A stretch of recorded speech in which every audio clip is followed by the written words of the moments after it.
And here we are. So we're talking about yes. I'm Dr. Nancy Zaire, sales whisperer, I'm Hersh the message therapist. and last week we talked about no and how difficult that is for some people to hear. However, maybe yes is also a difficult word to hear. What do you think? I think it is, Nancy. I think that there's a lot of anxiety around the imminent delivery of a yes.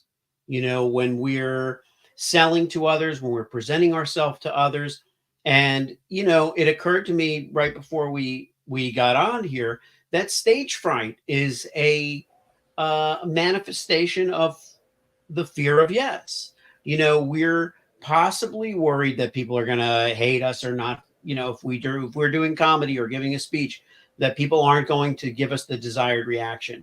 But I know from past experience, there is also a sense of what if they do? What happens if they do? And part of that may be, when it comes to being a professional speaker, it's a little different in that case. But there is that germ of, it's not always about rejection. Sometimes it's a fear of acceptance. Interesting perspective, fear of acceptance. It's maybe two sides of the same coin. This sense that when someone says yes, we're now on stage and have to perform. I was speaking with someone just yesterday, and they were expressing that very feeling about that yes isn't, again, something that makes you excited. It maybe makes you filled with trepidation, like now I've got to perform and now I have to really bring out the goods. That sense that people are judging us no matter what we say or do, that's a huge part of being human, that social pressure of other people. Would you agree? Yes. I think that pressure is a good word too, because we're always putting pressure on ourselves, responding to pressure.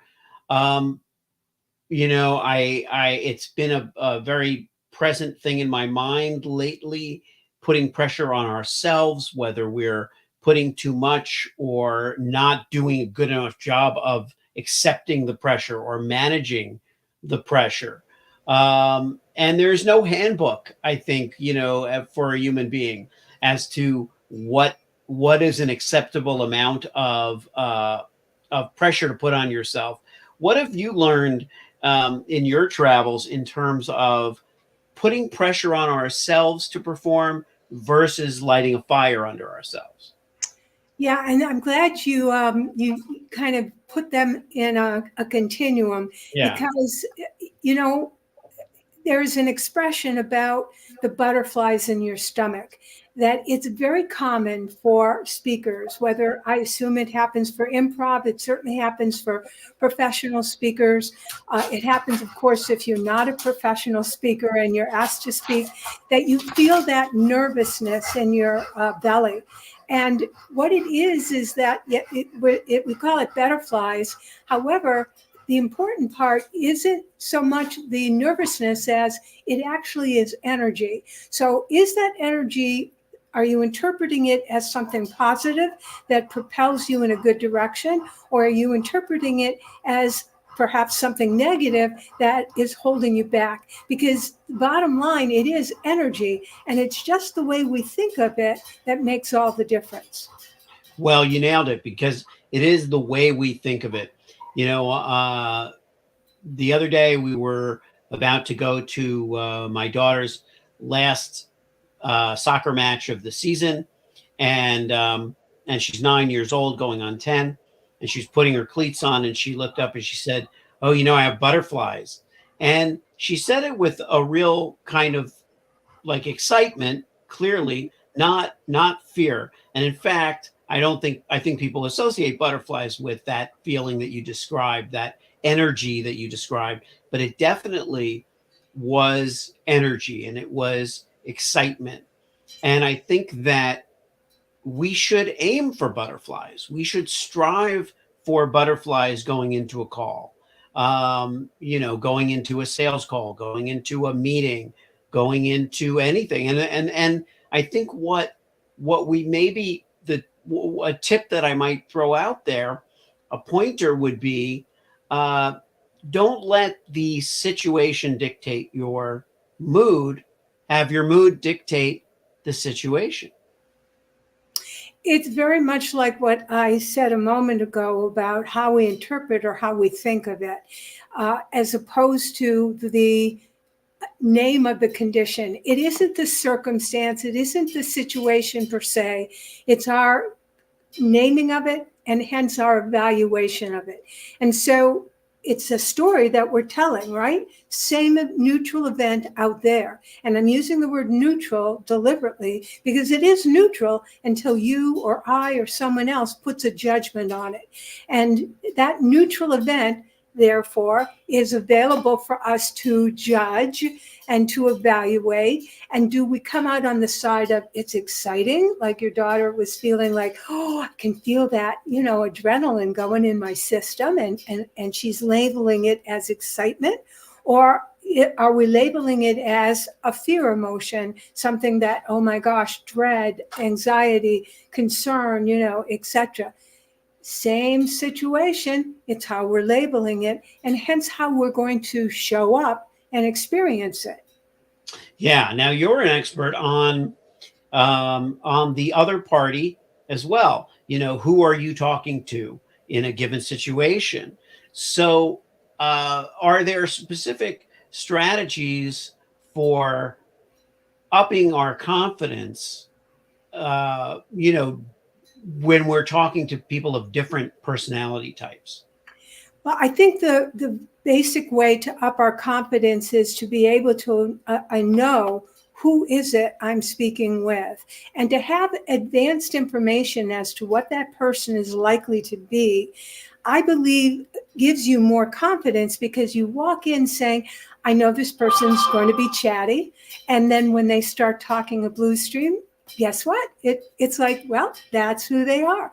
Or if you walk in knowing that this person's going to be soft-spoken, thoughtful, likely to be a bit, monotone and monosyllabic, again, it doesn't throw you that you prefer to communicate with someone, but understanding what that style is ahead of time gives you that sense of, I know what to expect.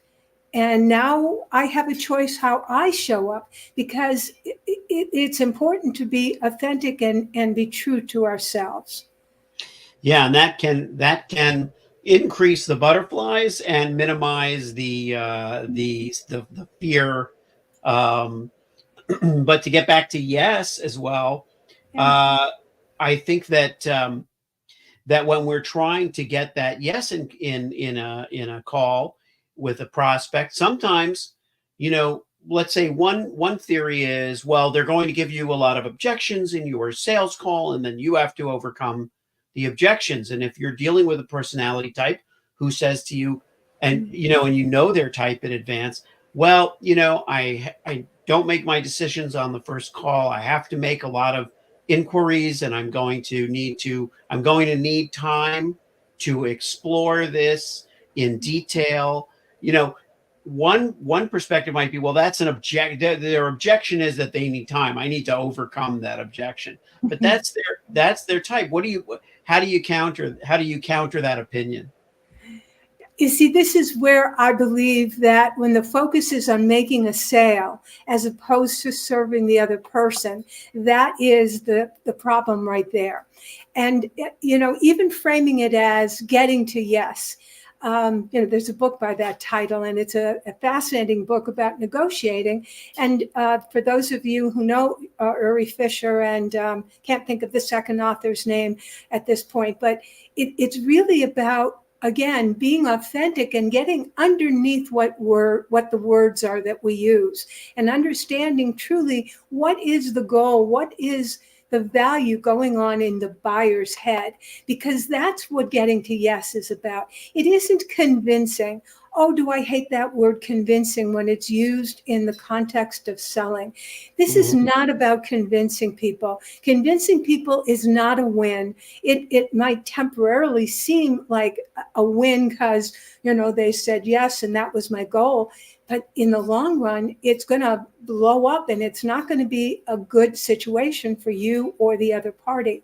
So it's so much better to authentically serve that person, and as opposed to convincing them or getting to yes because that's the goal. Yeah. And I would say, in addition, that overcoming the objection, I have come to understand that overcoming the objection is working together with the person to address their concerns and say, okay, let's together see if the solution overcomes that objection. That's much more gratifying and much better in the long term, whether you're going to have a business relationship with the person or not. It's much better in the long term to have approached it that way. And also, I think of my yes brand and yes and that rule in improv as being part of that as well. Yes is a way to continue the conversation, not to close a door. It's a way to keep a door open. And yes is really the beginning. Yes is only the beginning. We don't know where the relationship goes or the Yeah. or the project or the prospect. Yeah, and I have to smile because, again, just recently I was talking to somebody and she's quick to say yes. And then as I was talking about that particular style, this is the number two buying style that makes up their mind in only one or two contacts. She also admitted that she's quick to fly away. And so, getting to yes or having somebody say yes is not always a benefit if that person is then a butterfly and they're elusive and you can't work with them because they're constantly flitting here and flitting there and flitting the next place, and you can't get them. So getting to yes, maybe that's only a beginning. And I'd like to think of each conversation, Hersh, as a micro commitment. And so each conversation in a way is getting to yes, can we take the next step? Are we able to even just meet again? Is there anything here for us to talk about that is worthy of a second contact or third or fourth?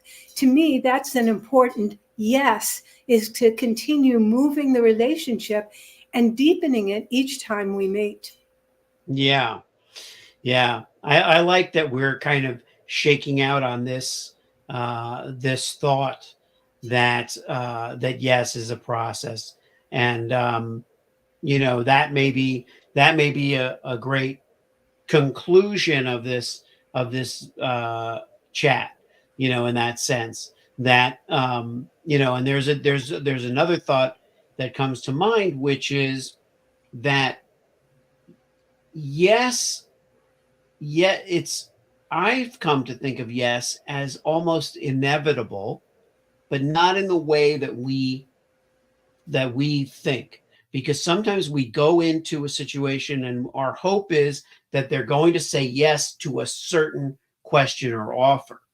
I believe that the yes refers to a positive outcome for everybody based on what we learn about one another, and not so much about getting the intended or predetermined positive response. Well said.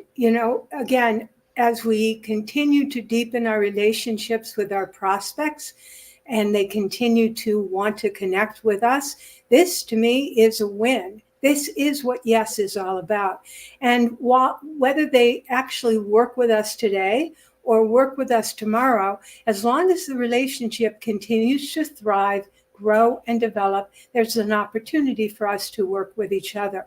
And again, working with each other is not always becoming a, exchange of money situation. It could indeed be the development of partnerships, referral opportunities, other ways of connecting and collaborating. Yeah, well said, beautifully said. So we are going to sign off here. to your sales success. This is Dr. Nancy Zare for Know and Sell Pointers and Hersh Repun, the message therapist, wishing you all the best yeses that you could